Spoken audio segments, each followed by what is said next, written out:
What's going on, guys? Welcome to another edition of the Narik Chase channel. I'm your boy Narik Chase, and in this video we're going to be doing the spoiler review of Venom, There Be Carnage. Now guys, please forgive, they're out there cutting grass and stuff, so you're going to hear the noises and stuff, and I'll try my best to put some music over this later on when in the editing phase. Also, be sure to hit that like, share, subscribe, and the notification button to get the best of what we got going on this channel. We have the PayPal, so if you do want to help support the channel, hit that. Let's go ahead and jump into the spoiler review. Now, this is the sequel to the 2018 Venom film, in which Eddie Brock and Venom now have to deal with the serial killer named Cletus Kasady, who ends up acquiring the symbiote of his own and becoming Carnage. Now, there's a lot of good things to say about this film. There's a lot of bad things to say about this film, and we're going to go ahead and talk about that now. Now, for those who have not seen this movie, again, this is a spoiler review. So the movie opens up with the backstory of what leads up to Cassidy's decision to break out Shriek later on in the film, in which these two are institutionalized. They form a relationship, they get really close, and then she gets taken away because she has this supersonic screaming ability. So they take her to a facility that house her because of that. And of course Cassidy is like, no, and it's like a moving and very emotional scene, but then you find out both these fuckers are crazy, so you're like, ugh, that's probably what's for the best. They're probably for the best. Now, as a fan of Carnage, I don't really like this opening because it's trying to humanize the character. Yes, it gives you a reason. It gives the film a reason as to why these two know each other, why they're close, or why he helps her, like stuff like that. And to a certain extent, I'm like, okay, I guess. But at the same time, Carnage is a character that just doesn't give a fuck. Okay, now, yeah, in the Maximum Carnage storyline, they do end up teaming up, and it's more of the love of chaos, and killing people and all of this crazy shit that makes them bond. But it isn't just. It's not like they are like a full-on item like they are in this film. So it's kind of like when you see villains that tend to band together, mostly because of their mutual like or dislike of something, but that doesn't mean that they necessarily are completely loyal to each other. But in this film, there is like loyalty because they're like love interest. And like I said, to certain extent, I'm like, okay, I guess for what they're going for in this film. But at the same time, I'm like, I think this is really appropriate for these specific characters.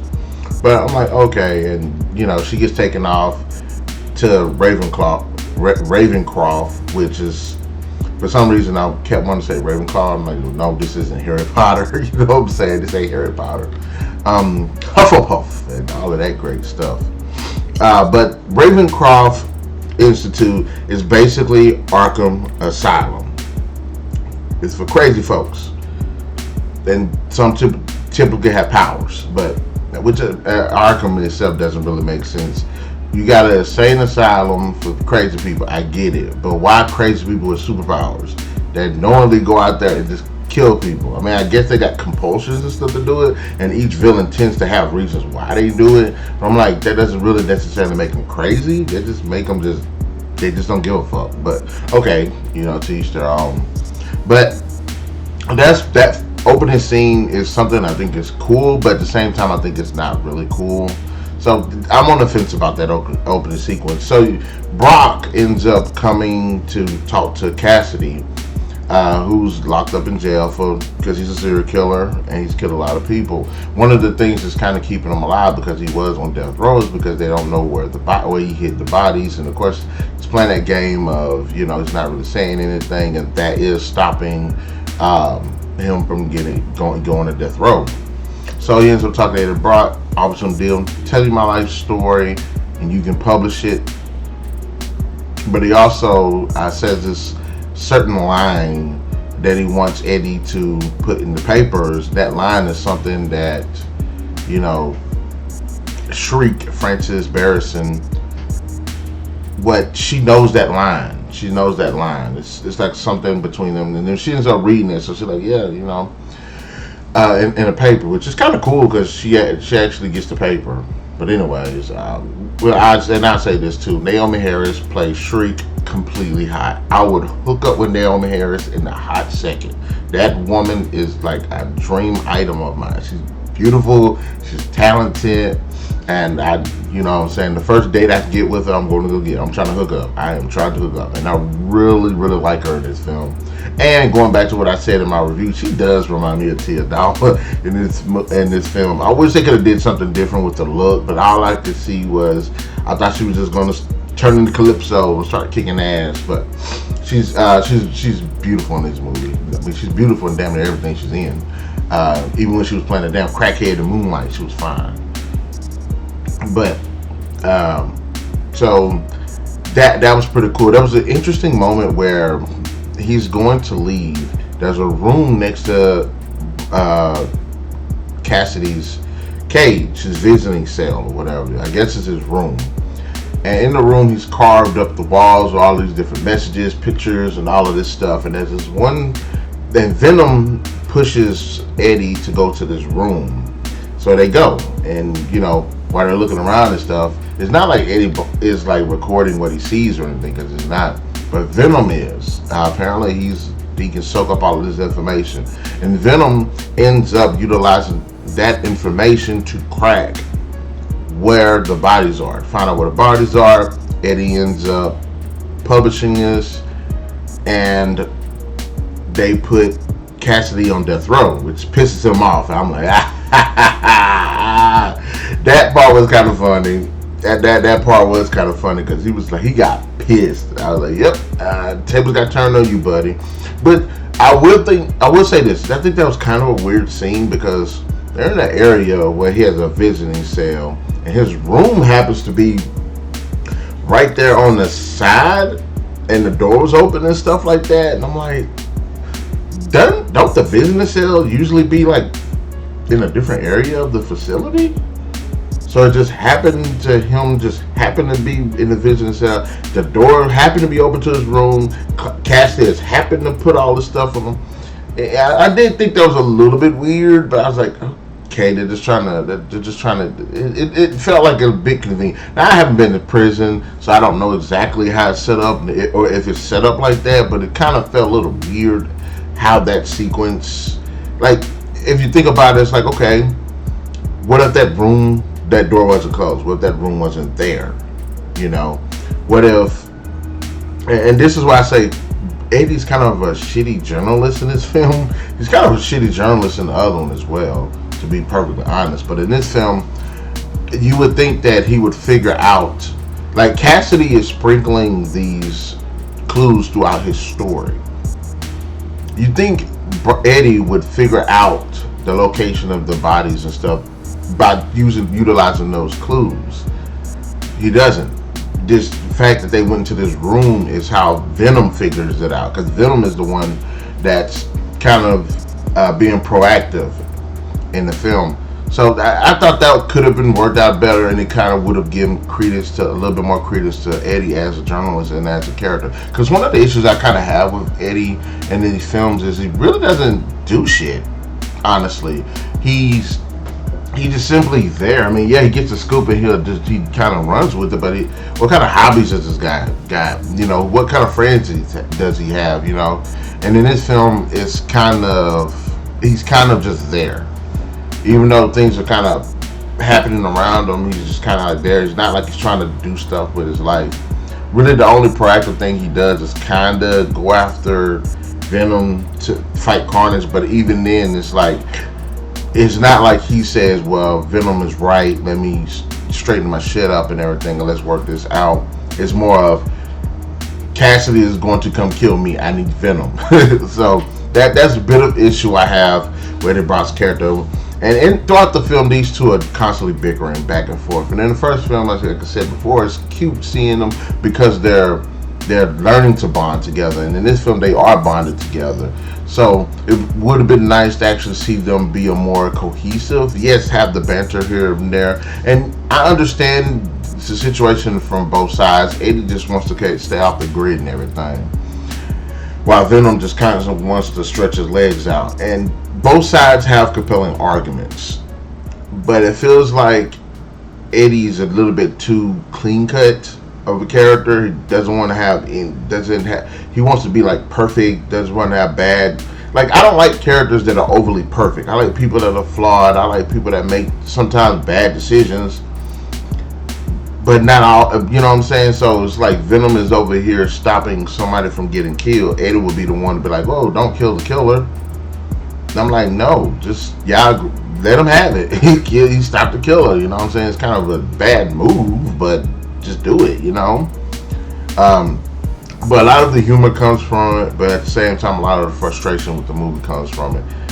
Especially when it feels like Venom is right and Eddie is just kind of being a bitch. And then Anne tells Eddie that she's getting married. Anne is the ex-fiance who was in the first film that helped him out. She's in this film, she does the exact same thing. Anne is one of those characters I actually like. I know a lot of people don't like her, but I actually like. I think she grounds both Venom and Eddie, and I think she grounds both the characters. Especially, that's really one of the few things Eddie kind of has going for him, as in his character next to Venom, is his relationship with her. And I like the fact that Venom takes offense to this, that he sees the doctor guy that she's getting married to was the guy from the first film as kind of a threat. So I like that. And there's even a moment later on, a little humorous moment later on in the film where he acts on it. He acts on it, and it's pretty funny. It's pretty funny. It's out of the blue, and it's pretty intense, but it's pretty funny as well. And I like that dynamic of her as well. And I like that in the film she has continued on her life. Eddie is the one that's kind of like in this rut.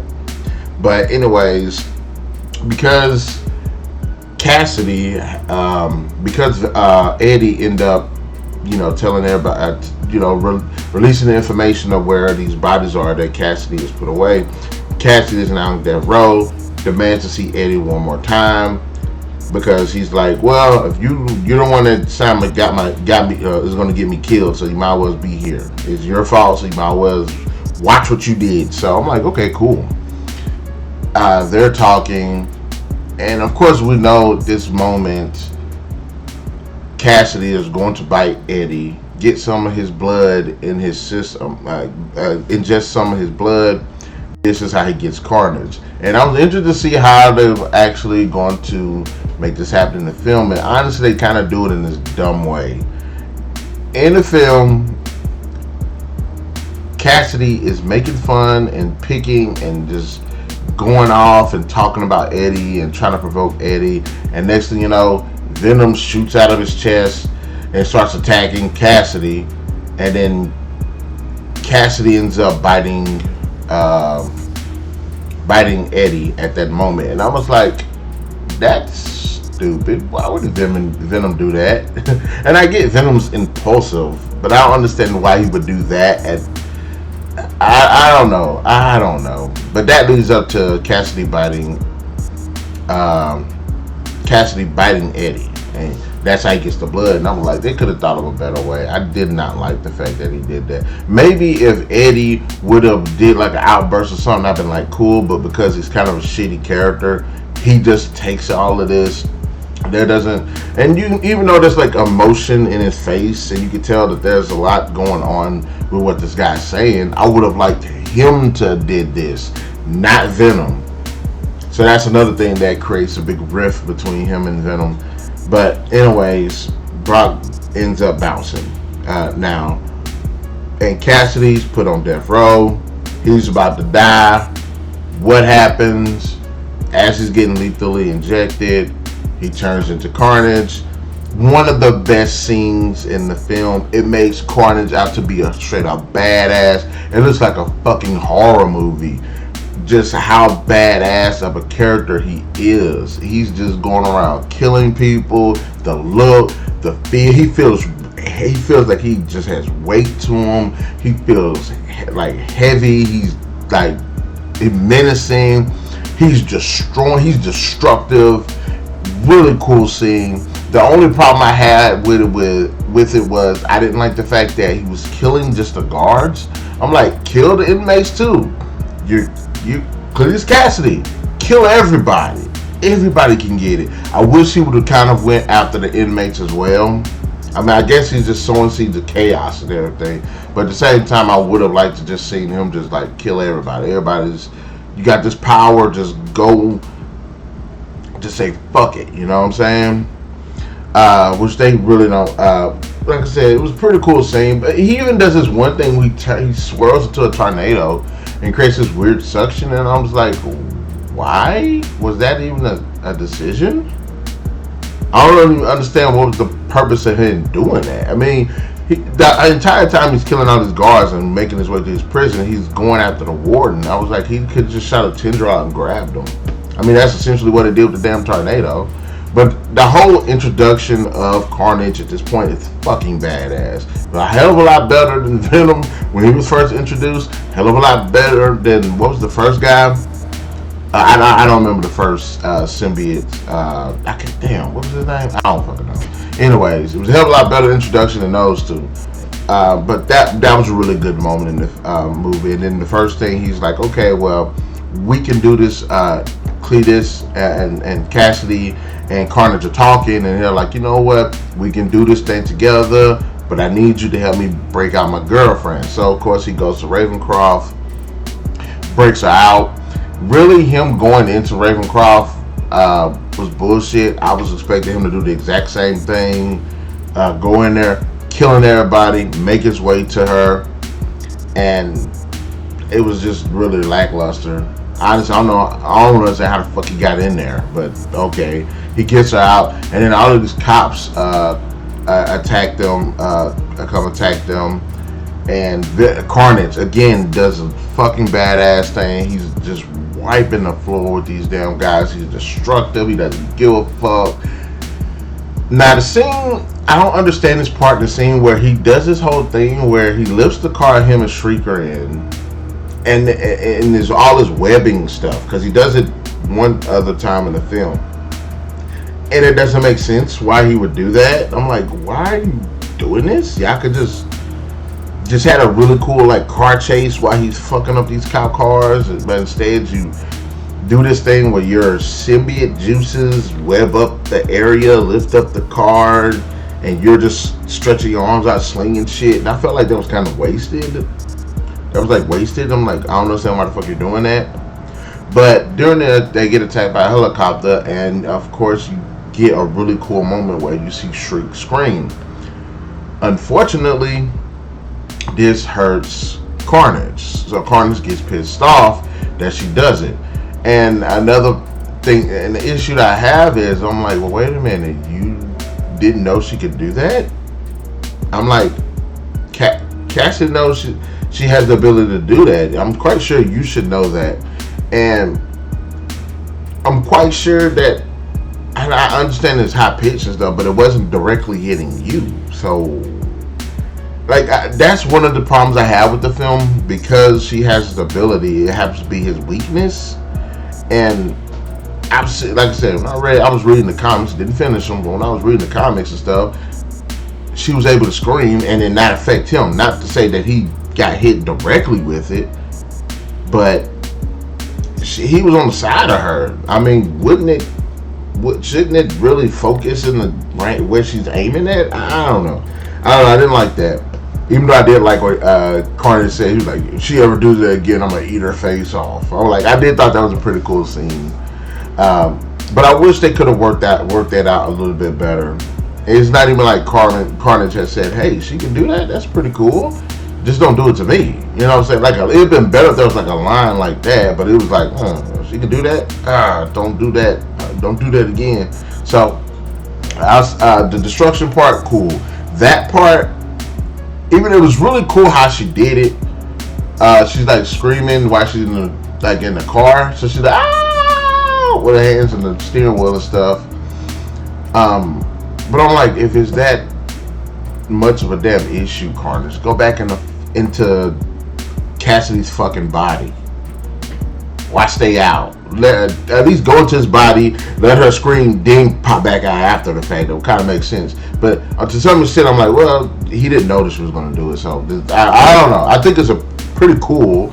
It's just the way it's utilized in the film feels more like it feels like if you put the Human Torch and Poison Ivy on the same team. Poison Ivy's plant-based. The Human Torch fire-based. So what happens if he flame on right next to her? It's kind of like that. But they say, okay, we'll go back to the Institute place where we were, burn that bitch down, then we'll get married, we'll kill the people that are responsible for putting us in the situation, and we'll just go ahead and go do all this kind of stuff, which honestly I thought that was kind of stupid. Now if you're going after these people because they locked you up and all of that stuff, fine, but all the marriage stuff I thought was just a waste. But anyways, so after that, while doing all that stuff is going on, Eddie and Venom have separated. Venom has said fuck Eddie because he's a loser. He bounces, he leaves, and then he has this weird club scene, which I thought was kind of cool because he hasn't experienced it. But then they go into this whole thing where they're talking about Venom gets on stage and starts spouting out about aliens and people treating aliens right. And I was like, is this a social justice moment? Is this a woke moment in this film? Like I said, it was kind of cool him experiencing the club and stuff, but that part I felt was just bullshit. But then, Eddie gets locked up because Cassidy escaped. His ex-fiancée Anne, he calls her.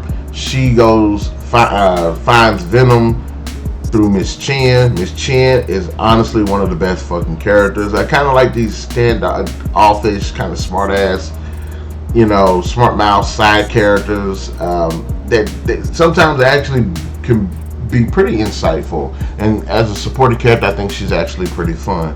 But Anne ends up getting Venom back, breaks out Eddie.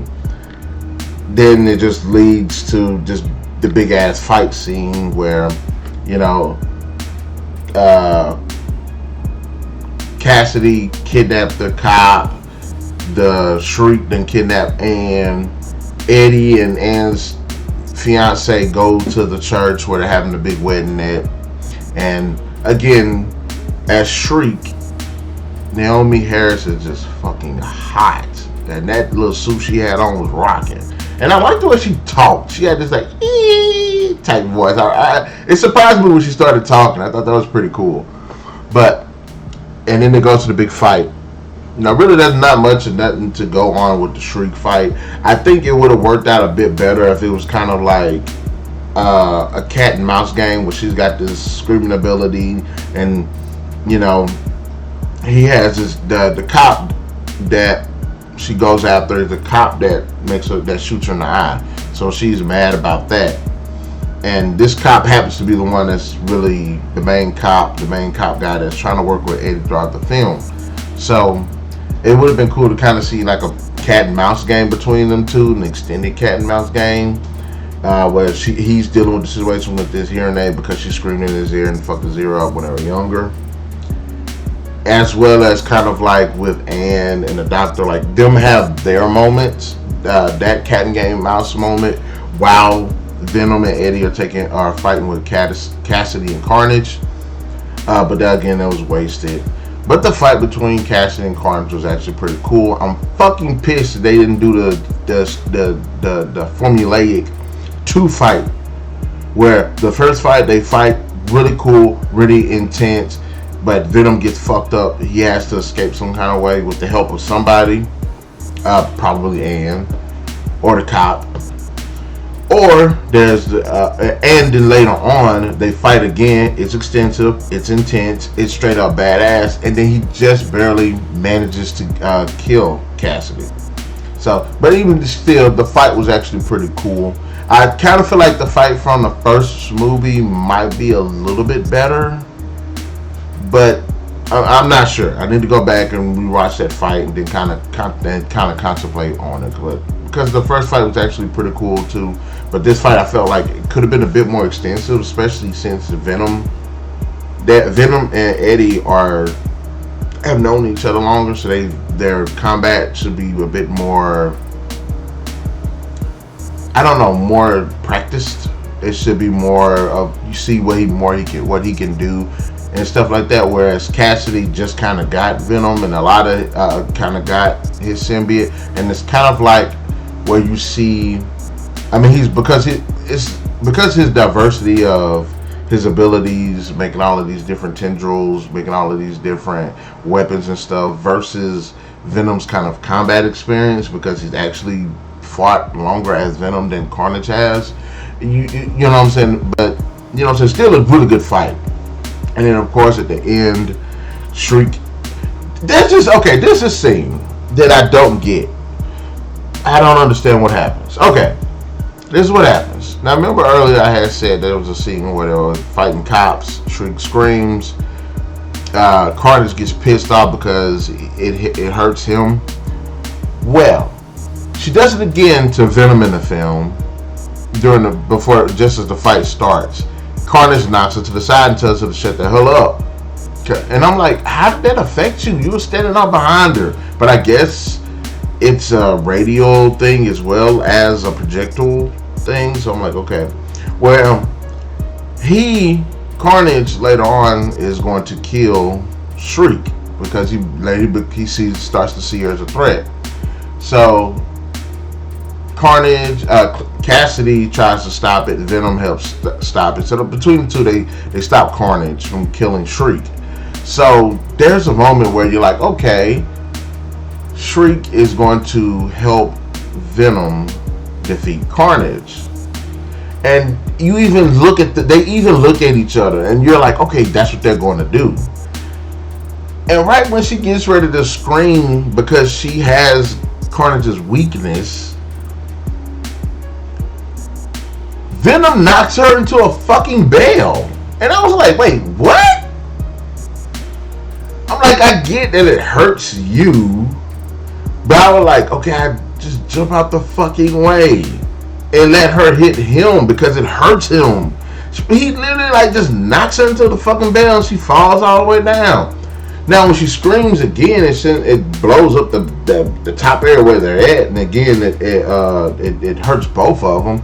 But I was like, wouldn't it make more sense to just let her scream, get Carnage in a vulnerable position, and then take him out? No, this motherfucker literally just knocks into the fucking bell. That threw me off. I didn't understand. I don't get that. At first I was like, okay, so he knocked into the bell so that the bell thing could boom. But then I remember early in the fight that thing fell out. So I was like, what was the fucking point of that? Like, I don't understand the strategic value that scene. Like, that was one of the parts I'm like, did they mean to write that like that? Did Venom do that? I mean, I understand Venom did it if he sees her as a threat, but it was that moment where it's like, okay, they look like they were going to work together. So, and it just threw me out of it just kind of threw me out. But yeah, the fight was pretty intense. But of course, Shriek gets killed. The fucking bell falls on her. Which that was bullshit actually, but I'm like, oh, I guess.